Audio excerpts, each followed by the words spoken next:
Up today on the Speed of Culture podcast, we're thrilled to be joined by my good friend, Laura Desmond, the CEO of Smartly, the company redefining how brands automate and optimize digital advertising. Prior to Smartly, Laura has led some of the world's biggest agencies and now drives innovation at the intersection of creativity and technology. Laura, I'm so looking forward to this. Great to see you. Great to see you, Matt. Thanks so much for having me. This is going to be a lot of fun. It sure is. So, Laura, we go way back. You have the esteemed title of being really the only boss I've ever had. So I always started my own companies, and my company MRY was acquired by Publicis Group. I ended up reporting to you for several years, and I learned so much from you. And I think working for you has made me a better leader. I just wanted to say that. And I say that to everyone who brings up your name. What do you think makes somebody a good leader? And what are some of the attributes you think that you have that has made you so successful in that regard? Well, Matt, thank you. I appreciate those kind words. And it was a blast working with you. We were on the cutting edge of social when we worked together. And who knew it would lead us 15 years later to do what we're doing today together? Your successful career, me from Starcom to Smartly. Leadership has been something I've been extremely focused on for many, many years. I was lucky enough to be a young leader at Starcom. I was a CEO when I was 35, and I'm now still CEO. I've learned a lot 25 years later. And in the end, you have to want to love leadership in order to be a good leader. And the thing that I always say to myself when I'm leading a team, a group, a company at scale, in a small way, is you have to create meaning. And you have to bet on some things. First, you have to bet on you as a leader. Will you be able to inspire, motivate, and create clarity for the team? Two, you have to be able to bet on a team. Do you trust your ability to pick the right people, not just for the bus, but for the race, for the journey? Do they have the ability to grow? Can you help them grow? And then lastly, you have to pick the right mission. And the right mission is the thing that will inspire you, inspire the team. But the mission can often change. And so you have to, as a leader, be able to say, where are we right now? What is the reality we're in? And are we chasing the right thing? Are we heading in the right direction? And if we are or we are not, that's okay. Because half the time, leadership is just about defining reality and then helping the team get to where they need to go. So you mentioned like leaning into certain people, and one hallmark I think of your leadership is so many people who have worked for you have gone on to do great things, and I'm sure it's incredibly rewarding for you as a leader. The other thing I've noticed about your leadership style and your teams is people stick with you, and you really have a unique way of lighting a fire in someone instead of under them. Like when I worked for you, I worked hard because I didn't want to let you down. Not because I was scared or I thought I just didn't want to let you down. And you have to earn that in someone. But obviously you only have so much time, and you do a good job at identifying talent and picking people that you're going to invest time in and boost their careers. How do you know when someone, has those attributes that make it someone that you want to invest in and make part of your core team? I think there are only two things that really matter. I think desire and ability. There are some people who have incredible ability, but not the desire to win. There are some people who have the desire to win, but not natural ability. I will take someone with desire over ability every day because they will push and they will work hard to be great, and they stand for excellence. The real winning combination is to have people around you who have both attributes. They want to win and they will do whatever it takes to win, but not tearing the team down and not winning as a competition versus the other parts of the company or the team, but to win together. And that, when you can put those things together, is the secret sauce, the magic. I've been super lucky. I've worked in cultures and companies from Leo Burnett to Starcom, from Double Verified, now to Smartly, that has invested in people and invested in culture. It's really the only way I know how to lead companies. So I've been lucky. The other thing that I try to do is just lead with excellence, and I do not ask anyone to do anything that I will not do, and I will help them in as much of a support role as I can, but also to create an environment and a culture where they want to be their best. I think the last thing I've learned about leadership, and this has really come into focus the last few years leading smartly, is you have to know when it's time to help the next generation and to be purposeful about that. I'm at Smartly for two reasons. One, I really do believe our end-to-end platform, what we're doing by integrating media and creative and intelligence together to make advertising more memorable and more personal and more relevant so that it performs. I believe we have a unique chance to do it. I believe we have the tech stack to do it. And I believe if we do it, we will make the industry a little bit better, because the industry thrives when consumers are engaged with brands and advertising, and brands grow when consumers want to lean in and understand more. That's the first reason. The second reason I am leading smartly is because I get a chance to work with the next generation of leadership. And I've done that by purpose and design. It's a millennial company. I've learned you have to communicate more. You have to build trust more, especially in the front end. And you have to be willing to be vulnerable. And those three things are not things that I was always super comfortable with when I first became a CEO of Starcom, and especially Starcom globally. But I've learned that they can really help inspire and motivate people. And I thrive on the chance to lead this next generation. And they will be leaders one day. I'm confident about that. And that, I think to some extent that fills my coffee cup every morning. Yeah, for sure. So let's talk about your work at Smartly and the digital media space overall. When we worked together in the 2010s, early to mid 2010s, social media was still emerging. Many brands were still focused on the traditional linear media channels. And now fast forward here to 2025, and we are in a completely different world. But Yeah. I'm sure as much as things have changed, they've also stayed the same, some of which that you've touched on. So as you think back on the evolution of digital media, what has changed in terms of your role of being a leader in this space? And what are some of the core tenets that still exist today that existed back then? That's a great question, Matt. I mean, my career has spanned four big tectonic shifts in the last 20 years. The internet era of the early 2000s, digital transformation. I remember sitting in a room with Larry and Sergey, and separately in Menlo with Mark Zuckerberg when Meta, then Facebook, and Google came on the scene.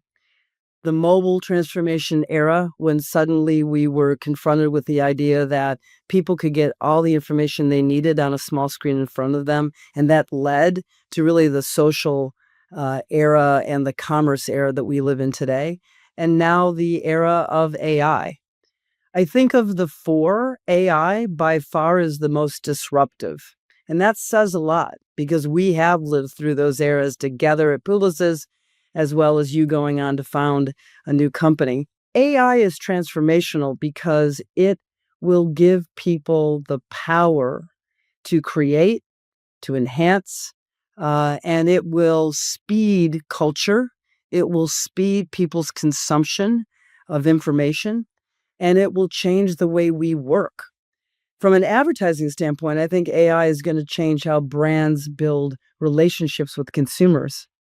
And back to speed, which is the theme of your podcast, consumers will be able to go at the pace of algorithms faster and faster with AI.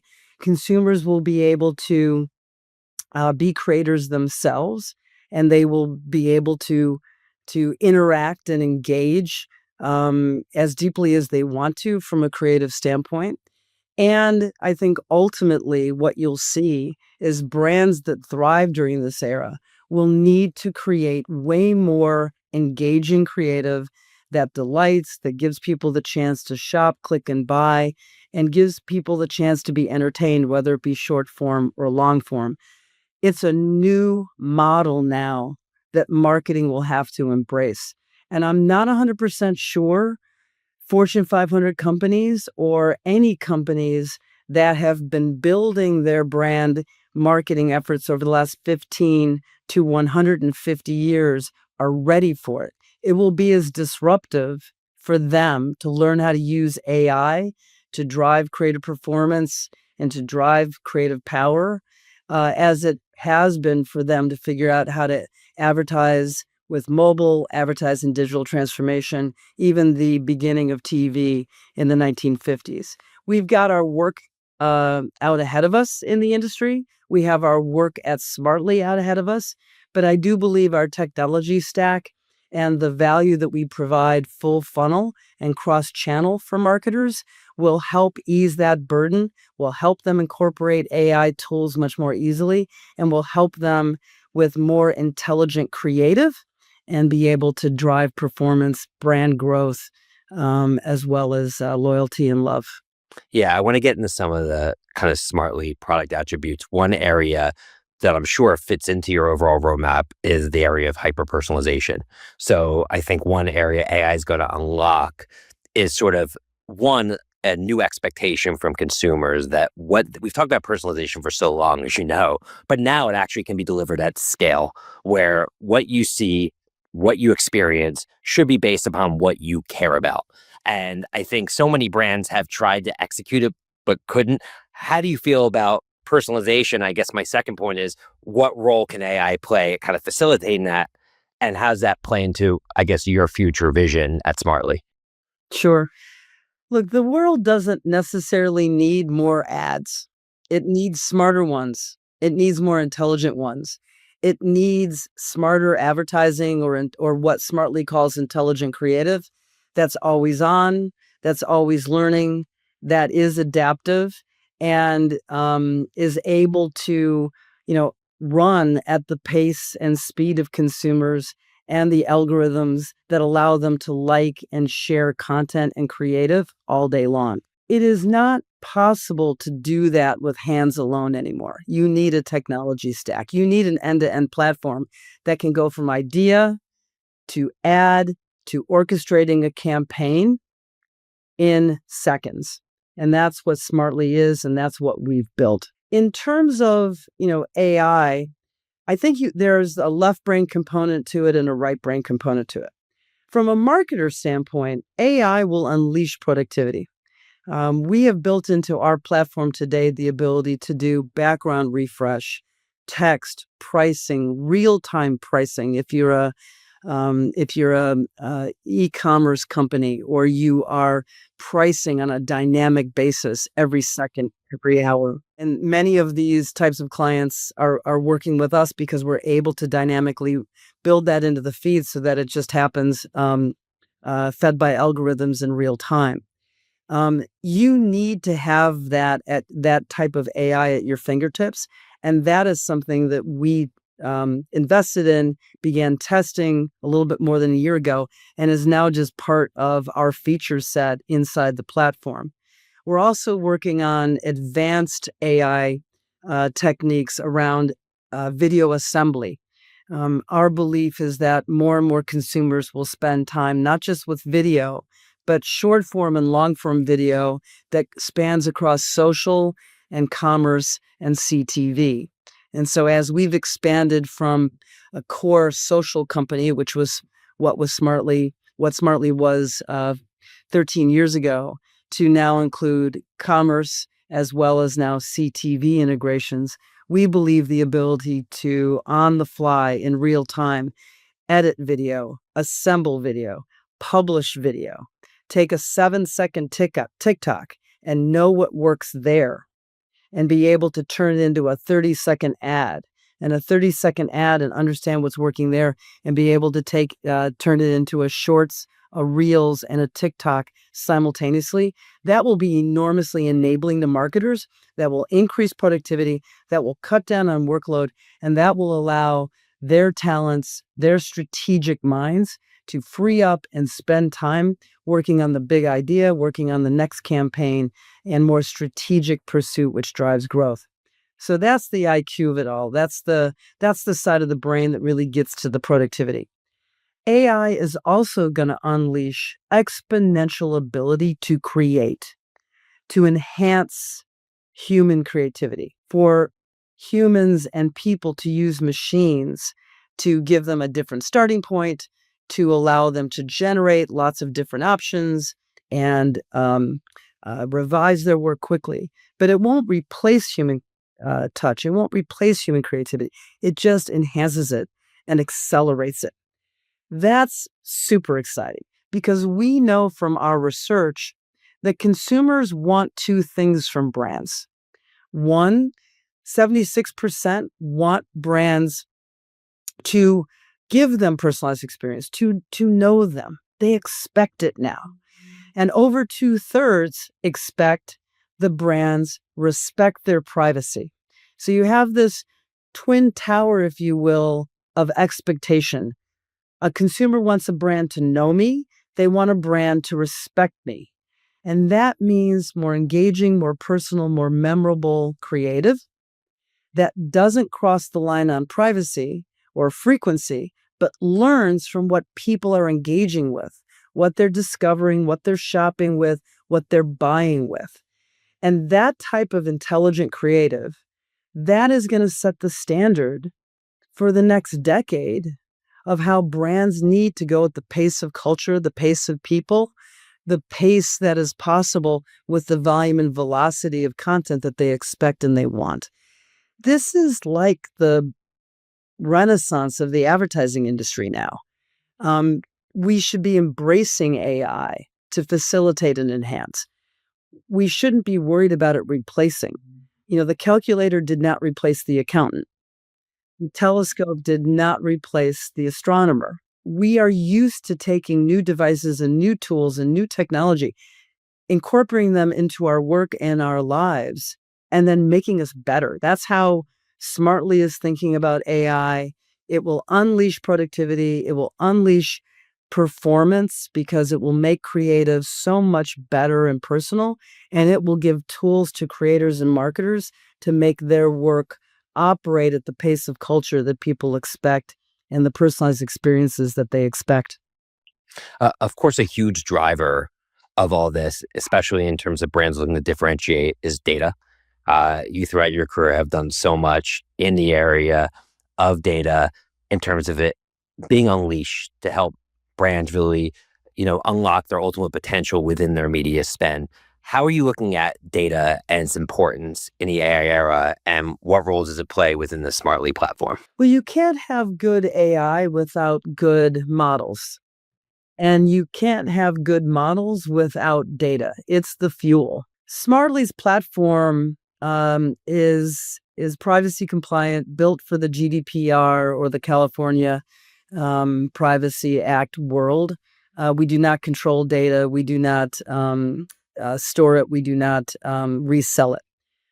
So we are privacy first. But we see 92 billion creative signals a day on our platform across the world because we're extensible everywhere. And we sit at the center of all the major platforms from Meta to Google to TikTok to the CTV companies to Amazon. That signal is incredibly valuable to train models. We have proprietary media models. We use a combination of private or proprietary and public creative models. And that intelligence, that data stream, and that layer that can be matched to the audience activation, it can be matched to the creative personalization is incredibly important. But with that comes responsibility. One of the first things we did when we invested in AI across the platform almost 2 years ago is we said from the start we would only use publicly sourced models that protected the rights of creators. We would not be part of any scraping of the internet in terms of model creation. And we would operate according to ethical and governance rules that were at the standard of some of the leading companies like a Google, like an Adobe. And we've held firm to that. The other thing that I think is important is that, we have established inside the company a couple really important foundational principles that we are going to live by, which is in order to be an AI company, you have to build AI first. So we have made the decision that we no longer build thinking we can transform. We build AI first with machine learning, with AI and the models that I just outlined.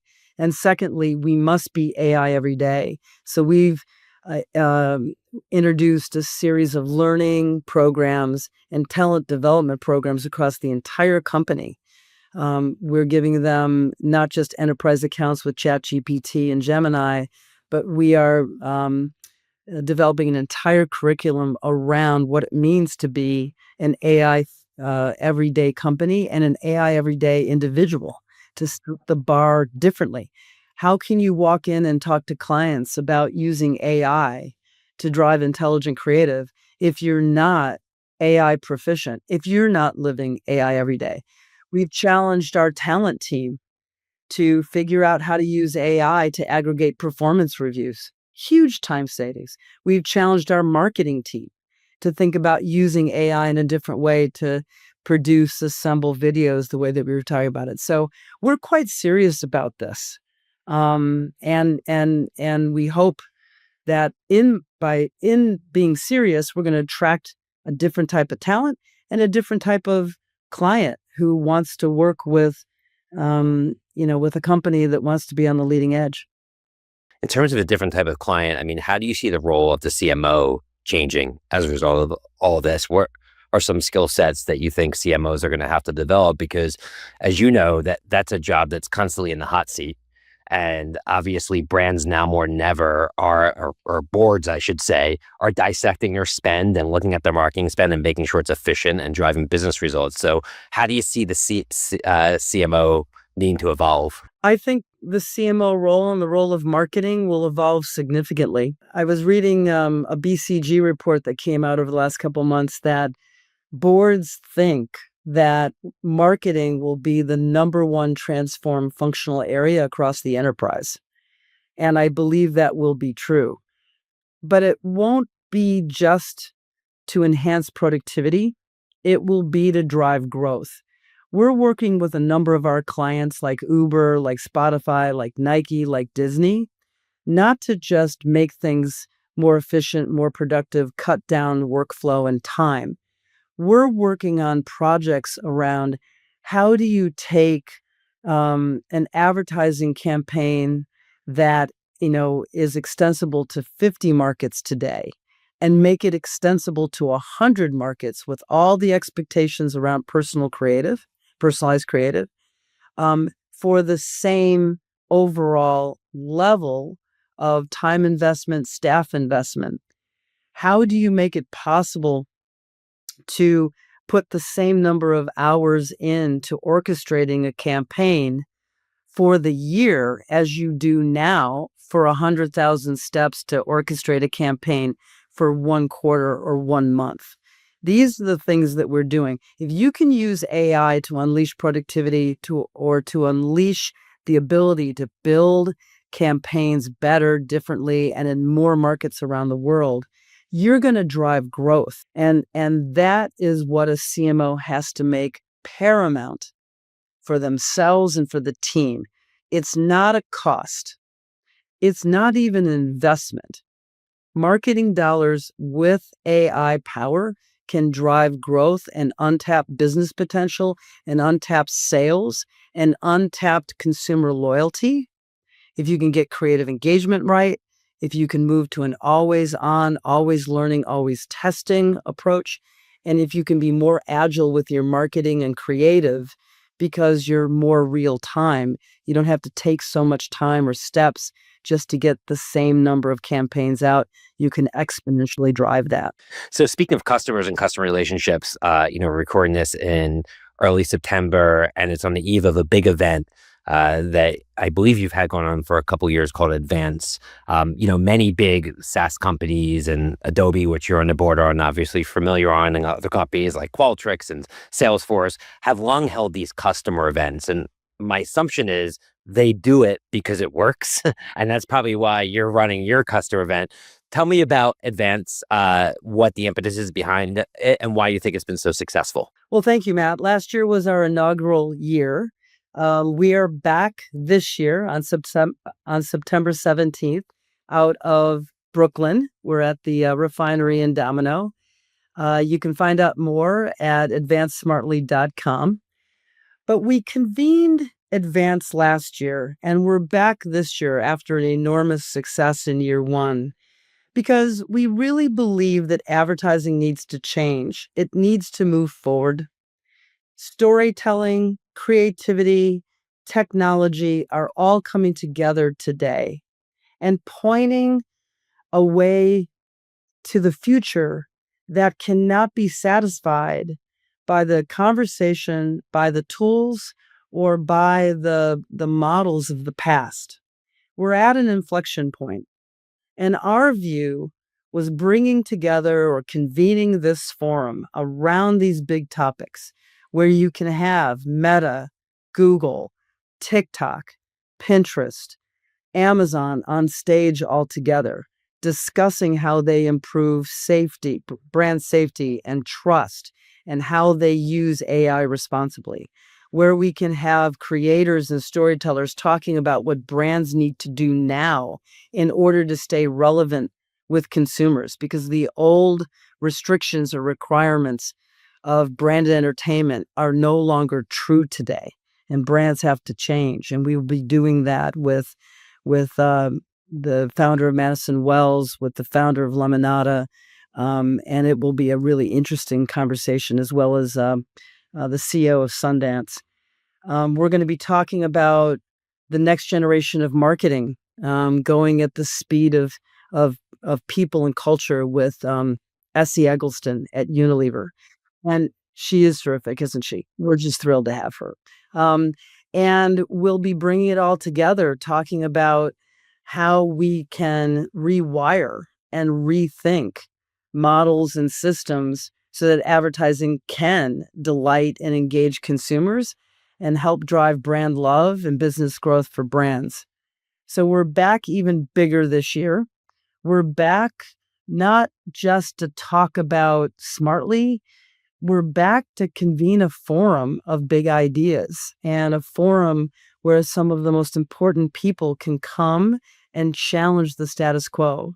In this regard, some people are talking to us as if Advance is the new Davos of advertising.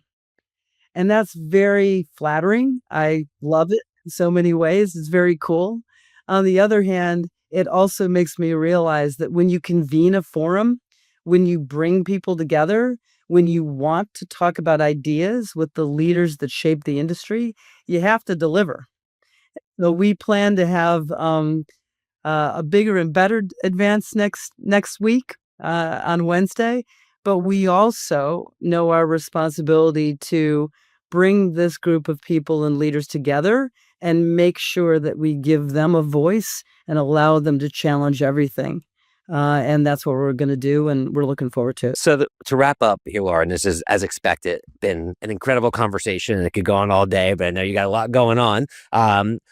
When you look back on your career, and we talked about leadership, so we can put that aside for a second, but what are some of the other things that you think you've done well consistently that's, first of all, put you in a position you are today, but also gives you the energy and the conviction to keep going and running essentially a startup at this stage in your career when you could very easily just sit on boards and consult, but you're in it and it's so great to see.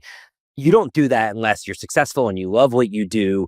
What are some of the elements that you think have put yourself in this position at this stage in your career? It's a great question. I think from the earliest days when I decided I wanted to pursue advertising, I had to know why. And as I think about today, why am I at Smartly? Why am I doing this? It's also about knowing my why. And so I think a very important element to my journey has been always being clear and knowing why I wanted to do something. Once I decide, I'm very much a commit and do person. Once I decide, I'm all in. And I'm not competitive. I'm really not competitive. I know people might laugh here saying, oh, Desmond's not competitive. It's not as much being competitive as I am driven. I'm driven to win. I'm driven for excellence. I'm driven to do what hasn't been done before. And you can only take that journey, which tends to be a journey of uncertainty.